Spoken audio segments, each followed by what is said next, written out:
It's a beautiful day in Idaho. It's Friday. Last night I built up some arrows for the Ventum 33, gold tip 340. Made a couple clips while I was doing these, talking about them a little bit, so I won't go too much into that because I'll fit those clips in somewhere here. So they're all built. Left helical on there. These are actually a 3/1000 shaft. They're equivalent to a Velocity XT gold tip. They all spin really good. I prefer to shoot a 1/1000 arrow, but I've had plenty fine luck, at least with gold tip in a 3/1000 and cutting a couple inches off the back and then the rest of the length required off of the front. They shoot broadheads, they group well, just fine. So I'm gonna insert a couple of them today. One quick note before I insert them. I use a Bitzenberger jig. This one's set up with the left offset knock receiver, left helical fletching clamp. Shout out to Dan Evans many years ago. I don't remember if it was a video or in a magazine article where he chopped off the extra length of the clamp just to help.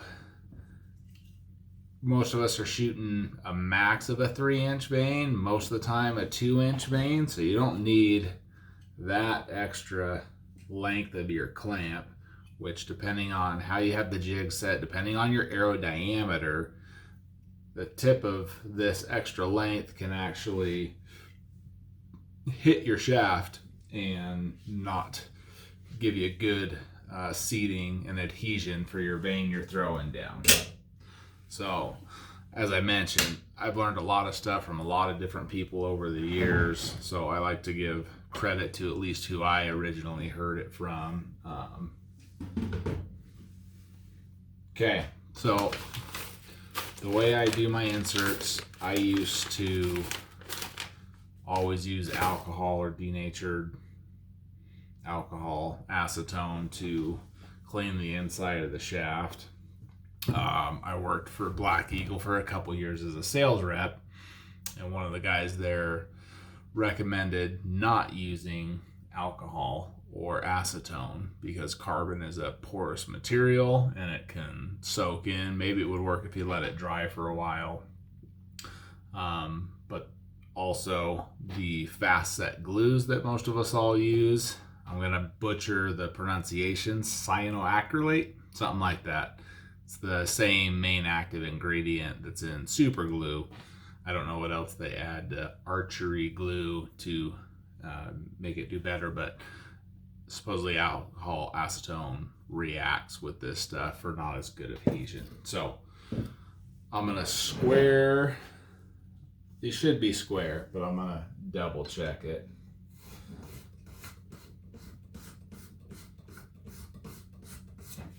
So squaring it, use a brass bristle just to rough up the inside a little bit.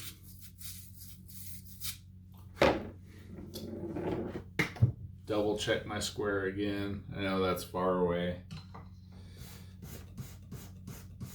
Oh, okay. Getting ahead of myself. So while I'm prepping that side of it, for my inserts to help with adhesion,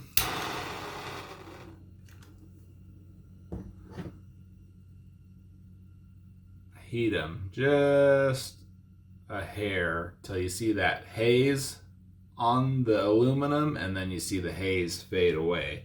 And I'm only holding it by the collar, shoulder. So I do that to get any oils or anything off of there to help with good adhesion. Then I just take a dry Q-tip, canned air if I have it. Normally I'll use canned air right after I cut a batch of arrows. I'll blow to get the carbon dust out. Then there shouldn't be much residual in there, but I'll still take a dry cotton swab, nothing on it, just to collect that any excess carbon dust in there.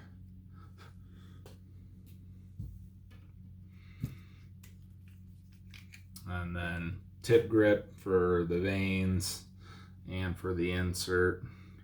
The reason that I used hot melt in the bushings is in case I damage one, I want to be able to pull it out and replace it with a new one, where with this stuff you're gonna pretty much damage your arrow to get a bushing or insert out.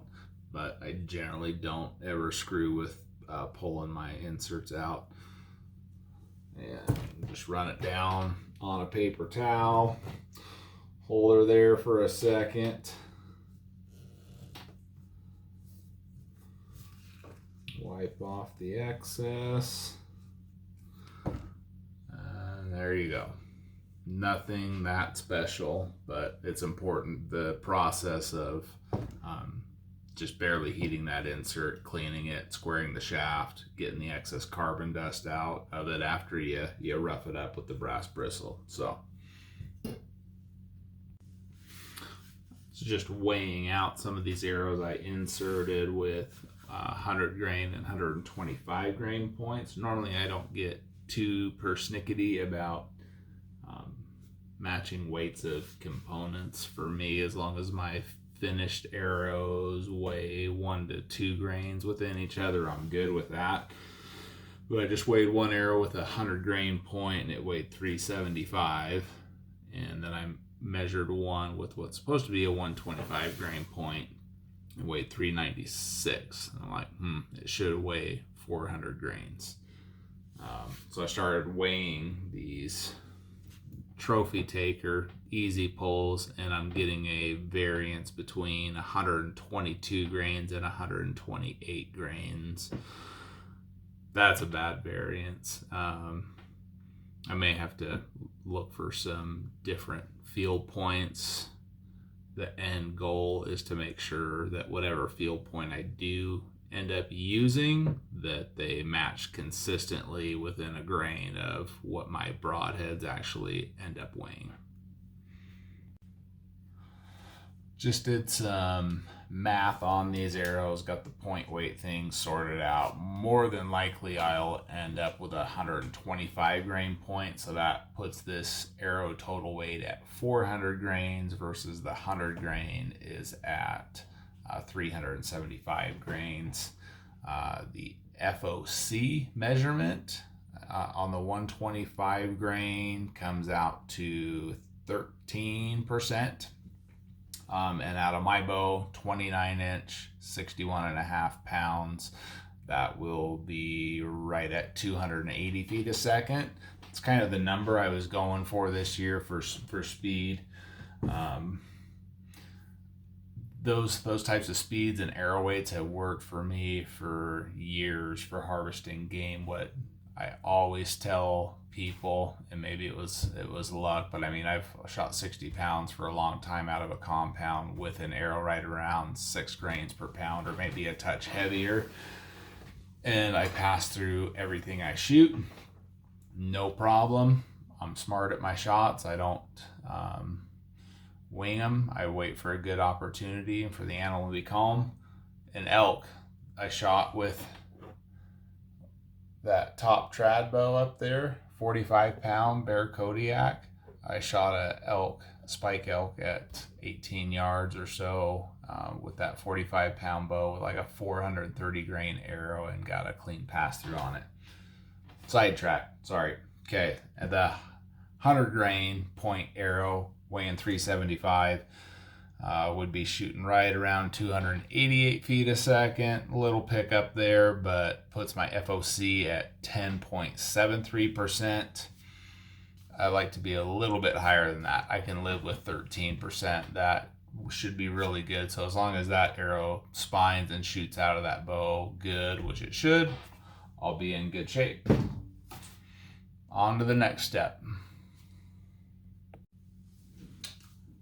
2 little tips in one segment. Hopefully I'll make this short for you. Need one of these guys. I've gotten a lot of questions over the years when you build arrows for somebody. Obviously this doesn't have an odd color vein on it.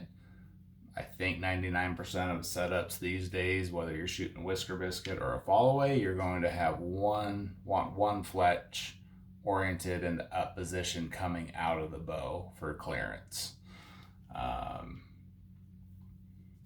Days of old with a flipper style rest, people shooting fingers, they would have one vein pointing out away from the bow, or that's how most traditional archers shoot, is with one vein pointing out.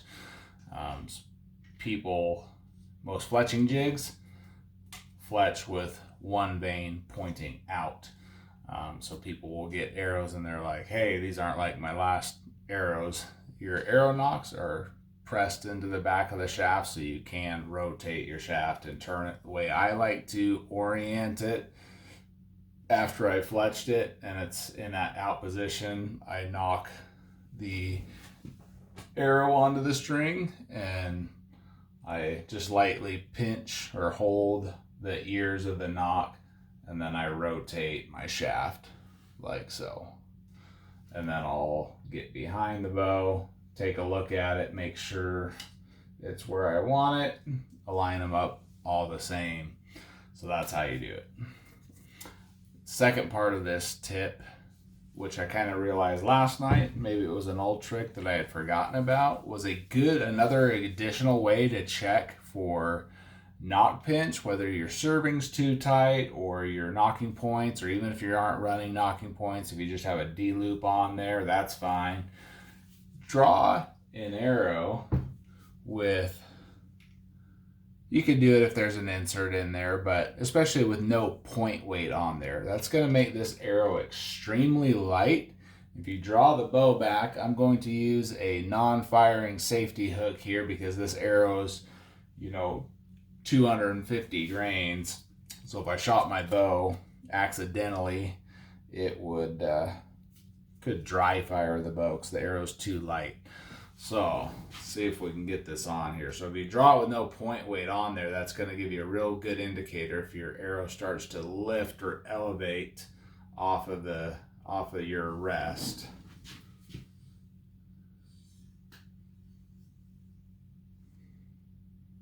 Perfect. Let's see if I can flip around and do it this way. Oh, sorry.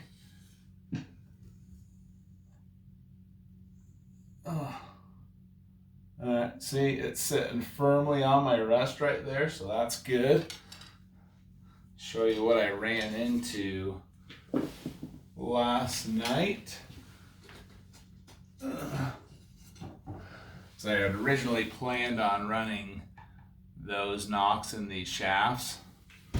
I like that nock because it's a direct fit. It's not a 2-part system like a bushing, so you generally get better alignment, although the bushing does give you strength in the back of the shaft. So this shaft has an insert. I just took the feel point off of it. I'm gonna knock it the same, and you'll see this sucker lift. See that lifting up off my rest? I hit full draw. It settles down there a little bit. And it especially stayed on there with a point weight on there.